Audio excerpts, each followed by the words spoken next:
Welcome to the Beyond Divorce Embracing Change podcast.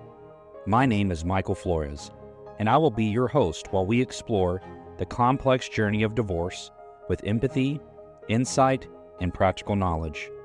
Whether you're contemplating separation, in a divorce, or looking for support post-divorce, our episodes provide expert guidance, stories, and strategies to help you through every step of the process. We are actual therapists, helping clients who sit on our couches every day through their difficulties of divorce. You are not alone. Join us as we delve in and find solutions that give you hope again. We're glad you're here. This podcast is not intended to replace legal or personal help. This podcast is for informational purposes only. Good day, everyone, and thank you again for joining us for another episode here. This is the top 3 things kids need through divorce. This is the episode you're listening to here. When I was discussing this particular episode, it was really important that we give you, there's about 50 different things that I could go over that kids tell us or show us that they want, patterns and things that we've discovered as we've done this work. But in reality, if I really break it down, these are the most essential pieces. I call them the pillars. We call them the top 3 things. But these are the pillars of what, when you break it all down, what kids are really craving in through the process of divorce. So something to keep in mind as you're working through that. Please subscribe to the podcast so that you can get the latest episodes that we have. We are now recording on YouTube. So if you are interested in seeing us, the videos of us doing this work, you can watch it on YouTube. The way to find that is Brighter Possibilities Family Counseling. Just type in, it's right behind me, Brighter Possibilities Family Counseling in YouTube. And that's where you can find our episodes. So you can actually watch us do the podcasts. And it would be great for us to have you on there as well. So let me get into the top 3 things real quick and just tell you what those 3 things are. The first one we've labeled as security. The next one is love, of course. And the last one is peace. And so I'm going to break down what those look like. So security, love, and peace. And I think that there's different ways that people will define that. If I'm sitting in a session with a client or a kid and I say, hey, what does security mean to you? Depending on the age, as we talked about with Janan, one of our episodes, depending on where they are in the process, they're going to describe it a little differently. But I'm going to give you the description of what kids really are saying. Depending on how they describe it, I'm just going to show you this is what that really means. When we talk about love, I think we all know what love is. The one human concept that we have, regardless of culture or where we come from, is we all crave love. And I'm going to talk to you specifically about what love looks like in divorce and what love is to children in divorce. And so I'm going to give you that as well. And the last one, of course, is peace. And what I'm going to talk to you about there is, what do children say peace is? How do they define it? What does that look like? And my hopes is, in giving you that in depth, that allows you the opportunity to learn how to put that together for the children through the divorce. Okay, so let's start with the first one. Let's start with security. This is one of security is a really important one. This is one that kids need from day one. So when we're talking about children from the time they're born all the way up, they're learning trust, okay? And security and trust go hand in hand. If they don't feel secure, they don't feel they can trust. Just know that. That's what kids will tell us. So one of the ways kids feel secure is through consistency. They can bank on it, right? So when we're showing children security through divorce, we're being consistent. We're saying what we mean and we're meaning what we say. So the 2 things match. I just talked yesterday with some individuals, and we were talking about what does it look like when you're using integrity. And one of the ways they described integrity was saying what you say and what you do matching. And so the 2 things kind of coincide. With children, that's even more true, in my opinion. It's true for all human beings, but even for children who are learning how to trust or when to trust. Remember that children are really resilient. So children can deal with change actually much better than most of us adults do. However, the issue is that when children are going through divorce, there's many changes going on. There's changes that are going on with you guys, and you're not sure what that outcome is going to look like. Can you imagine what that feels like for the kid? Take what you feel and magnify it. That's what children are feeling. But what I've learned with kids in security is they want to know you're going to be okay, because if you're okay, I'm okay. And so that's part of the other idea of why it's so important to maintain that consistency and keeping your word. Don't promise things you can't fulfill. One real important way, if you're going to break down the security, is promising something you won't fulfill. If you can't fulfill it or won't fulfill it or not sure that you can fulfill it, I don't think you promise it. There's nothing wrong with telling your hopes, but I really would encourage you to be careful with what you tell them you do. If you tell your kid you're going to do something, fulfill it, follow through. That is a way that you develop security. Remember, the best way to remember security is consistency. Okay. Consistency looks like security to a child. All right. I hope that's very clear with that particular area. So I'm going to move on now to number 2. Number 2 is love. One second here. Love is hard to define for a lot of people.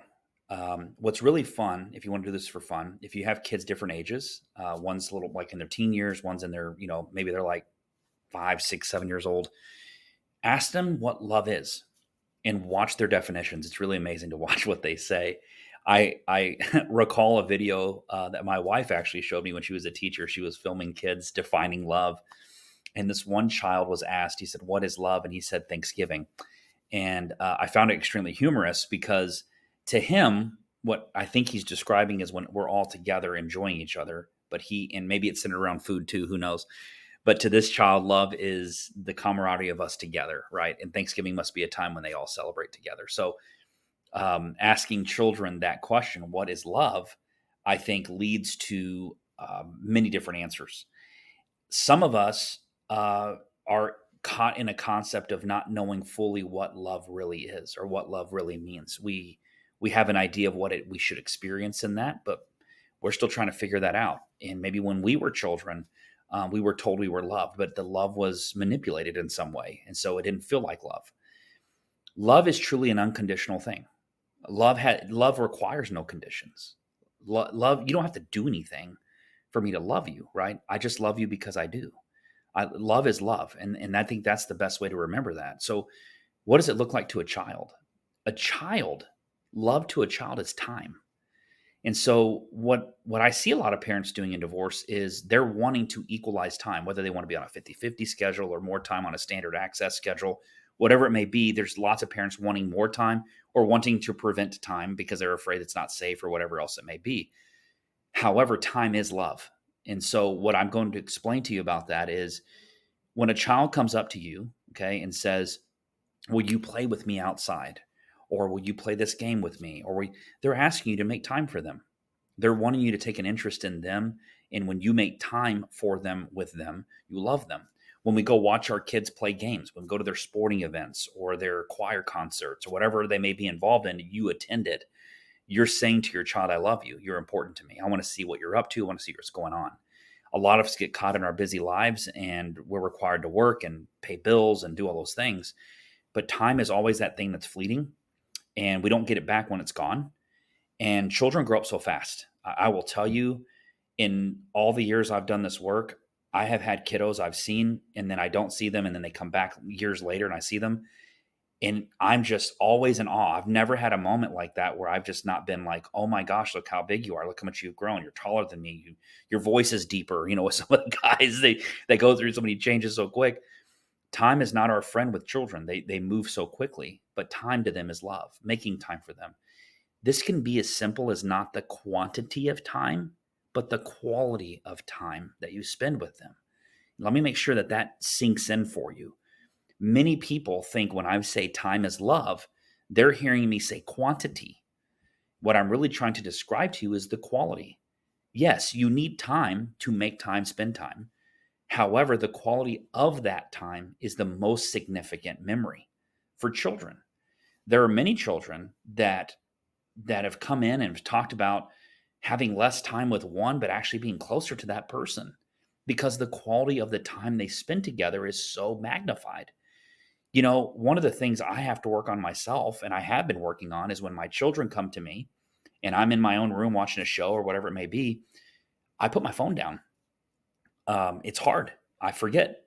I'm sitting there in the phone, I'm scrolling through social media, whatever it may be, and the kid's talking to me, and I'm looking at my phone, I'm answering them, I'm listening, but what's the message I'm really saying to them? That what I'm doing on this phone is more important than what you want to say to me. Now, that's not the message I want to get across, but that's what they experience from the way that I'm doing my life. So, one of the things to consider when you're with your kids is how do you maintain the quality? How are you taking whatever time you may have, as little as it may be? What are you doing to make that quality? Right? So, time is love. And I mean quality, not quantity. I don't want to keep beating the dead horse here. I hope I've made myself extremely clear that that is the significant piece when it comes to what children experience as love. Okay. The last one that we have here is peace. So when we're talking about peace, I don't think I'm relating it to the type of peace that we have more in our faith. Maybe if you're thinking of a Christian sense or the peace on earth or things like that. Peace to a child in divorce looks like getting along, right? Now I've asked kids when parents are not getting along, how can you tell they're still okay? And what they really say is they're kind to one another. So think about that for a second. To a child, peace looks like getting along. Okay, make a note of this. Getting along, right? And when we're not getting along, we're being kind. This is what children say. Here's what's crazy about this. This is not what children say, little kids. This is from the earliest ages, from the interviews I've had with the other therapists, from kids from 5 years old, from a school age children. Kids are able to now communicate and express themselves. They go from that all the way up into the oldest. I think I've had a kid. Well, I've actually had kids come in that are 18 and older. But I'm thinking of a kid that's like right before they age out at 17. They say it all the way through. Those are the two most common denominators of what peace looks like to them. Get along, and when you don't, be kind. And kindness can just be as simple as it seems like this is important to you. However, this conversation doesn't seem like it's making a lot of progress. And out of being super kind, I'd like to do this at a time where we can both be progressive, right? You're offering alternatives, whatever it may be. That goes back to the collaborative conversations of like, yes, if looks kind, right, to people. But it also sets your boundaries. So there's certain ways to do this so that children get the experience of kindness. One of the things that I heard once that I think will help you understand how being kind can be for your children and what children might look like is I heard someone once say, my parents treat the target person better than they do my co-parent.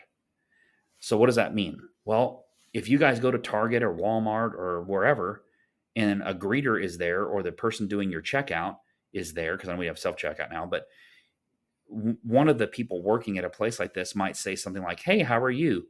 You won't ignore them. You'll turn to them and be like, I'm doing well. How about yourself? Or how's it going today? You're all busy? You strike up I call it coffee conversation, right? Like it's just a real simple, how's it going? What you up to? Have you been here long? Whatever it may be. Keeping it really simple. What's sad is that kids see their parents treat these people better than they treat the people who gave them the child that they're raising. And that's hard for a child to witness that. So if all I can tell you is maybe being kind is just remembering what it looks like to treat someone at Walmart or Target, that might be a way to at least think about how you approach people. And so that's an example of how you can at least be kind, even if you're not getting along. All right. So that's something to keep in mind with peace. So let's kind of recap some of these. We've talked about security, right? And security is consistency. So being consistent, and what does that look like to a child? It's meaning what you say and saying what you mean, making sure that the actions and the words match. Okay. If those two things aren't there, you're not being consistent. That doesn't help kids feel very secure.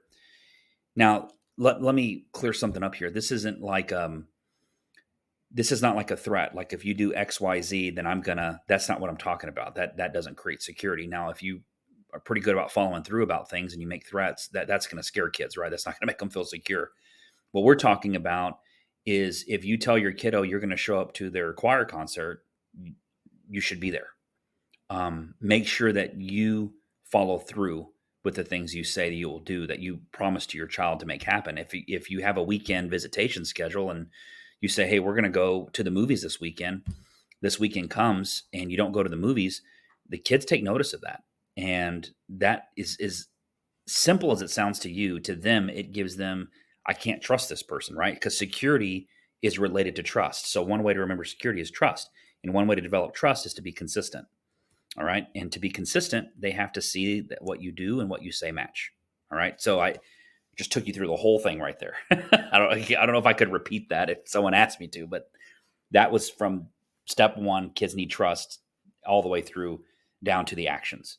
All right. So say what you mean what you say. The next topic is love. And love to a child is time, right? So one way that we used to say it is kids spell love Time. And so love is time. And do we mean quantity or quality? What we mean is quality, right? So you do need a level of quantity. You need time with your kids for sure. But what you're doing with that time is more significant, and that's the quality. One way to make quality time is find the interests that your children have and take an interest in their interest.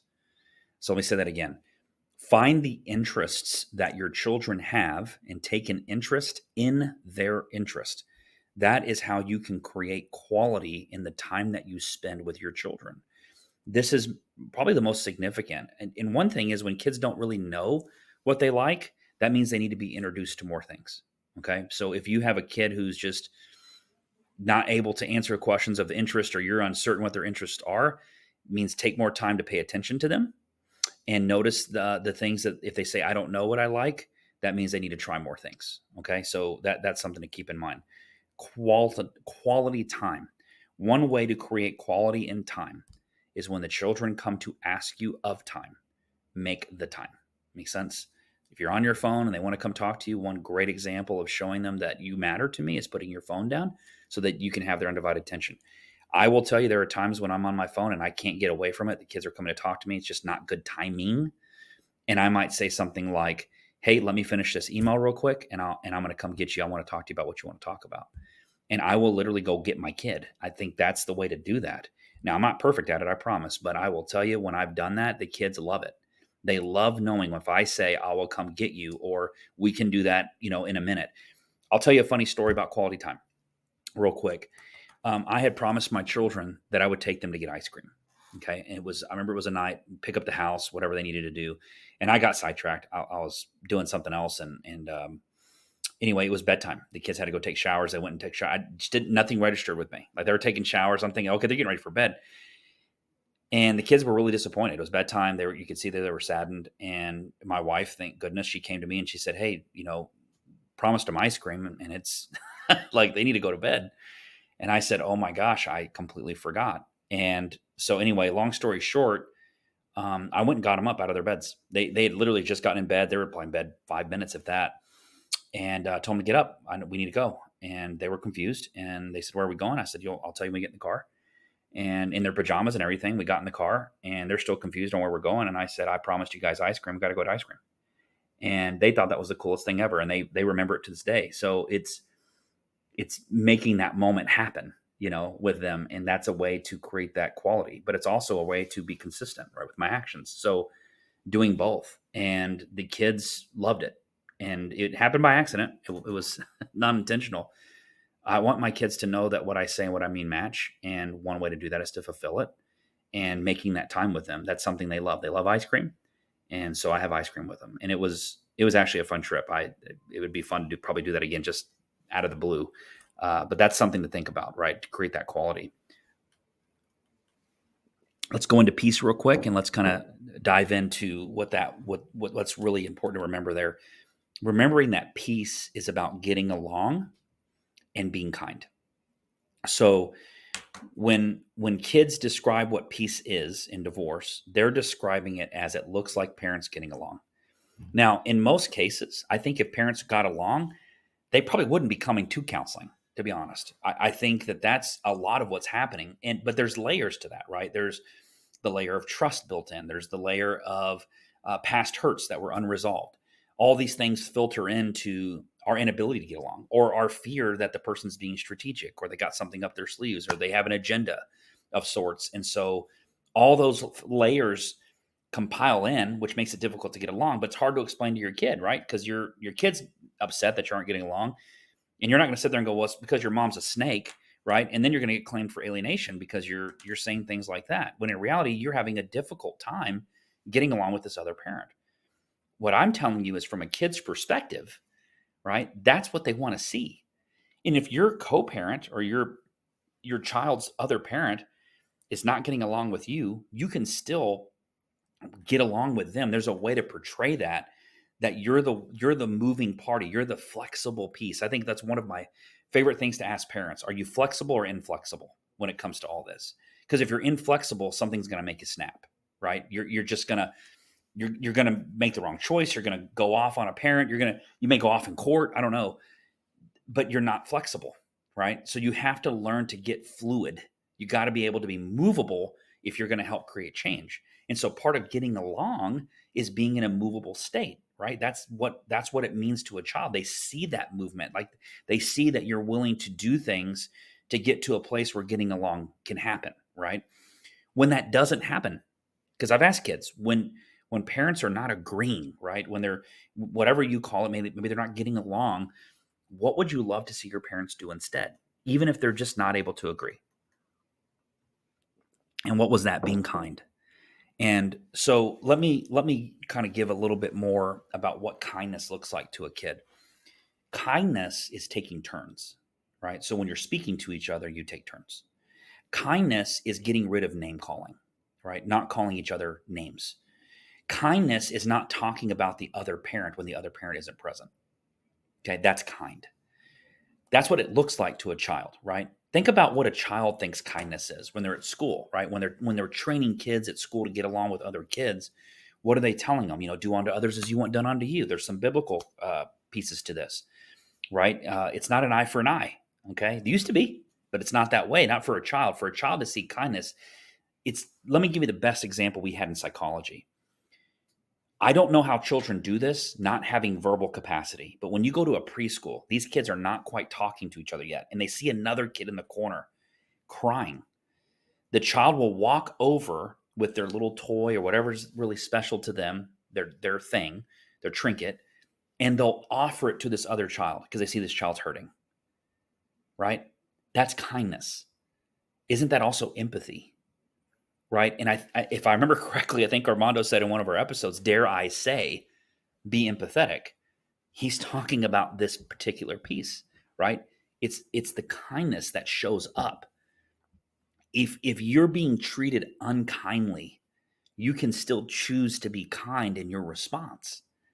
And that, to me, is the greatest thing to give your child. What a gift that your kids' memories are, even if this other person was being unfair and unkind, you always stayed kind. That's what they experience. What a gift later. I promise you, later, when the later comes, they're going to maintain a memory, which is going to build into a belief, which becomes how they actually see you, how they feel about you, and everything else in between. And it's all going to come from the experiences you showed them. How did you respond to all these things?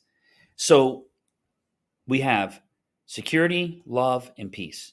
Security is trust, consistency in actions. Love is time and its quality, how you maintain the quality of that time. Peace is getting along where you can and being kind when you can't. Maybe you should just put being kind as your default regardless. And that way, whether you're getting along or not, kindness is spewing out of you. And I think that's what's really important. So that's a little bit on the recap and takeaway that I want you to have.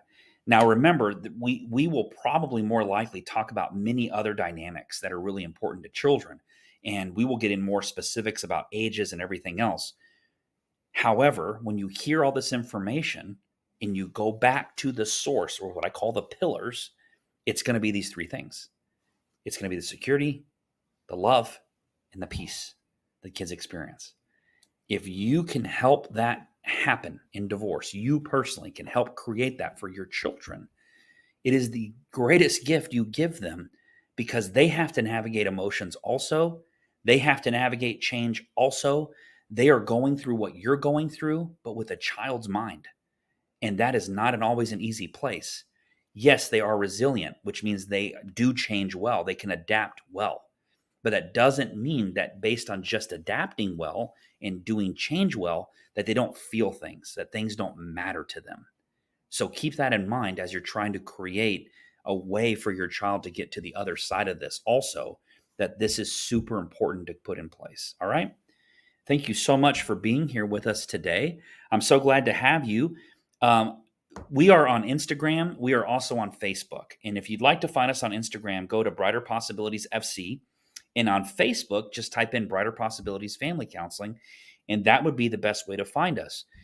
In an earlier episode, we talked about a bonus parent essentials course.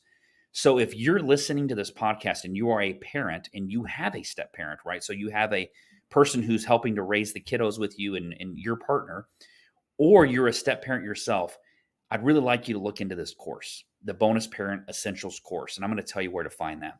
You can find that on our website at Brighter Possibilities, F as in family, C as in counseling.com, brighterpossibilitiesfc.com, and it's under the classes tab. You can do that. You can also type in brighterpossibilitiesfc.com/classes, and that will take you right to where our courses and classes are. You can also find our latest podcast episodes in the same place. So that's a great way to get probably the most updated information we can offer to you. I can't wait for you guys to hear more of our podcasts that are coming out. We have some phenomenal ideas and more to share with you, more great things. And if you would like the link to the courses in Bonus Parent Essentials, know that we will have it after the show or in the show's specific notes section. So you'll see a link there you can click, and that'll take you right to it. So I just want to encourage you guys to keep doing your thing and keep moving forward. So glad you're here. Thanks for being here with us. Have a great day.